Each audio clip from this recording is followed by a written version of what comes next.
बिस्मिल्लाहिर्रहमानिर्रहीम। 10th class. आज हम चैप्टर 11 साउंड के एमसीक्यू सॉल्व करेंगे। फर्स्ट एमसीक्यूज है, what type of waves are produced by vibrating object. किस किस्म की वेव्स प्रोड्यूस की जाती हैं वाइब्रेटिंग ऑब्जेक्ट की मदद से। तो इसमें हमारे पास जो आंसर है वो कंप्रेशनल वेव्स हैं। अब कंप्रेशनल वेव्स क्यों प्रोड्यूस होती हैं, इसकी रीज़न मैं आपको बता दूं। क्योंकि इलेक्ट्रोमैग्नेटिक वेव्स हैं, ट्रांसवर्स वेव्स हैं या माइक्रोवेव्स हैं, ये भी तो वेव्स ही हैं। तो इसमें भी ऑब्जेक्ट वाइब्रेट कर रहा होता है। तो यहाँ पर ये क्यों कहा गया कि कौन वाइब्रेटिंग ऑब्जेक्ट से कैसी वेव्स प्रोड्यूस होती हैं। तो इसकी रीज़न ये है कि अगर आप वाइब्रेटिंग ऑब्जेक्ट को ऑब्जर्व करें तो जैसे ट्यूनिंग फॉर्क है, इसकी मदद से जो वेव्स प्रोड्यूस हो रही हैं ये कंप्रेशंस और रेयरफैक्शंस बना रही हैं। तो इस वजह से इसको कंप्रेशनल वेव का नाम दिया जाता है। वैसे जो ट्रांसवर्स वेव्स हैं उसमें हम ऑब्जेक्ट को अप एंड डाउन मूव करते हैं, तो वो जो वेव्स क्रिएट करता है वो perpendicular to the direction of करता है।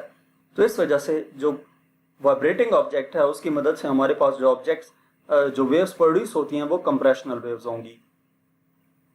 सेकंड एमसीक्यूज है, विच of the following is an example of longitudinal waves. इनमें से कौन सी एग्जांपल है लॉन्गिट्यूडनल वेव्स की। लॉन्गिट्यूडनल वेव्स में जो वेव्स क्रिएट होती हैं वो in the direction of the propagation होती हैं। ठीक है, तो हमारे पास जो साउंड वेव्स प्रोड्यूस होती हैं वो in the direction of propagation होती हैं। इसको आप देख भी सकते हैं कि जब हमारे पास साउंड वेव्स प्रोड्यूस होती हैं तो ये कंप्रेशन एंड रेयरफैक्शन प्रोड्यूस हो रहे होते हैं। तो जिस डायरेक्शन में वेव ट्रेवल कर रही होती है उसी डायरेक्शन में उसके पैरेलल उसके medium back and forth move कर रहे होते हैं। तो इस वजह से इसका आंसर साउंड वेव्स है। एमसीक्यूज नंबर 3 है, the characteristics of sound by which we can distinguish between grave and shrill sound is. वो कौन सी ऐसी कैरेक्टरिस्टिक्स है जिसकी मदद से हम किसी भी ग्रेव या श्रिल साउंड के दरमियान डिफरेंस कर सकते हैं। तो वो हमारे पास क्वालिटी है पिच। वो कैरेक्टरिस्टिक्स है पिच। पिच एक ऐसी कैरेक्टरिस्टिक्स है जिसकी मदद से हम ग्रेव एंड श्रिल साउंड के दरमियान डिफरेंस कर सकते हैं, यानी कि बारीक और मोटी आवाज में। एमसीक्यूज नंबर 4 है, the loudness of sound depends on. Loudness किस चीज पे डिपेंड कर रही होती है। तो लाउडनेस हमारे पास एम्पलीट्यूड पे डिपेंड करती है। इसको आप देख भी सकते हैं कि हमारे पास जब एम्पलीट्यूड ज्यादा होता है तो उस वक्त लाउडनेस भी आवाज की ज्यादा होती है। नेक्स्ट एमसीक्यूज है, the pitch of sound depends on. Pitch किस चीज पे डिपेंड कर रही होती है। पिच फ्रीक्वेंसी पे डिपेंड करती है। फ्रीक्वेंसी और पिच का डायरेक्ट रिलेशन है, यानी कि डायरेक्टली प्रोपोर्शनल होती है। अगर हमारे पास हाई फ्रीक्वेंसी होगी तो पिच भी हाई होगी, और अगर लो फ्रीक्वेंसी होगी तो पिच भी लो होगी। नेक्स्ट एमसीक्यूज है, the SI unit of intensity of sound is. Intensity of sound का एसआई यूनिट हमारे पास क्या है, तो ये वाट पर स्क्वायर मीटर होता है। अगर आप इंटेंसिटी को बाय डेफिनेशन देखें तो साउंड इंटेंसिटी हम कहते हैं sound power per unit area, यानी कि पावर का हमारे पास यूनिट आ गया watt divided by unit area. Area का डेफिनेशन, एरिया का हमारे पास यूनिट होता है मीटर स्क्वायर, तो ये हमारे पास वाट पर स्क्वायर मीटर हो जाता है। डी ऑप्शन ठीक होगा। एमसीक्यूज नंबर 7 है, the intensity level of sound in terms of decibel is given by the following. इनमें से कौन सा फार्मूला है जो इंटेंसिटी लेवल ऑफ साउंड के लिए यूज किया जाता है डेसिबल फॉर्मेट में। ठीक है, तो वो हमारे पास 10 log I over I not है। इंटेंसिटी लेवल को हम किस चीज से लिखते हैं, 10 log I over I naught dB, यानी कि decibel. MCQs number 8, 1 bel is equal to.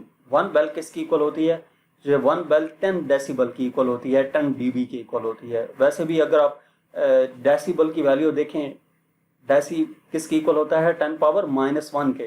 ठीक है, तो अगर हम 10 पावर -1 करें तो वो 10 की पावर -1 और इसकी पावर 1 या आपस में कैंसिल होकर फिर 1 बेल इक्वल टू बेल आ जाता है। तो इस वजह से ये आपने याद रखना है कि 1 बेल इक्वल होता है 10 डेसिबल के। एमसीक्यूज नंबर 9 है, the intensity level of faintest Audible sound is. Faintest Audible sound का इंटेंसिटी लेवल हमारे पास 0 dB होता है। MCQs number 10, the intensity level of sound produced by rustling of leaves is, यानी कि पत्तों की सरसराहट जो होती है उससे जो साउंड प्रोड्यूस होता है उसका इंटेंसिटी लेवल क्या है, तो वो हमारे पास 10 dB है। ये आपको टेबल गिवन होगा बुक में, वहां से आपने याद रखना है। डिफरेंट ऑब्जेक्ट्स का जो इंटेंसिटी लेवल है वो गिवन है। तो रसलिंग ऑफ लीव्स के लिए जो इंटेंसिटी लेवल है वो हमारे पास 10 dB है। MCQs number 11, for hearing of distinct echo the minimum distance of source of sound from reflecting surface should be. Distinct echo यानी कि इको सुनने के लिए मिनिमम डिस्टेंस कितना चाहिए होता है सोर्स को रिफ्लेक्टिंग सरफेस के दरमियान, यानी कि सोर्स और रिफ्लेक्टिंग सरफेस के दरमियान मिनिमम कितना डिस्टेंस होना चाहिए इको सुनने के लिए, तो वो हमारे पास आंसर है 17 मीटर। ये आपने जो एक्टिविटी एक है आपकी बुक में, वहां से आपने S=VT के फार्मूले से देखा भी था, तो ये 17 मीटर इसका आंसर है। MCQs नंबर 12 है, the speed of sound is given by the following relation. Speed of sound V=F lambda, हमारे पास ए ऑप्शन ठीक है। नेक्स्ट MCQs है, the speed of sound in air at 0 degree centigrade. 0 degree centigrade पे air में जो speed of sound है वो 331 metre पर सेकेंड के इक्वल होता है। MCQs number 14, sound waves move at A faster rate in. Sound wave move करता है फास्टर रेट पे, किस में, सॉलिड, लिक्विड, गैस या वैक्यूम में, तो इसका आंसर हमारे पास सॉलिड है। इसकी रीजन क्या है, वैक्यूम में तो कोई भी हमारे पास मीडियम नहीं होता, तो वहां पर साउंड ट्रेवल नहीं कर सकता। गैस के जो पार्टिकल्स होते हैं उनके दरमियान गैप काफी ज्यादा होता है, तो वहां पर साउंड की जो एनर्जी है वो एक पार्टिकल दूसरे पार्टिकल में ट्रांसफर होने में टाइम लगेगा।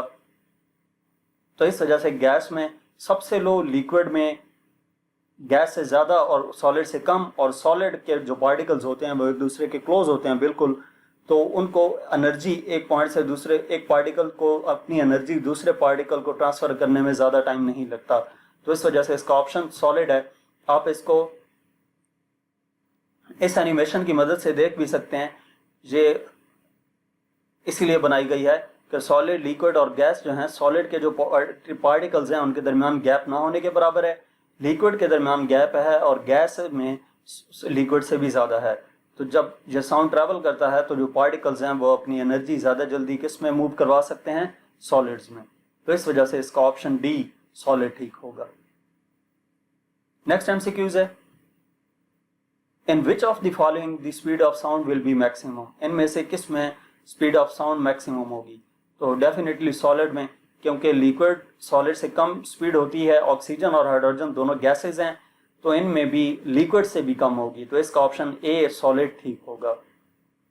इसको भी आप दोबारा इसी एनिमेशन की मदद से देख सकते हैं कि जो सॉलिड में होती है स्पीड ऑफ साउंड वो फास्टर होती है लिक्विड और गैस की निस्बत।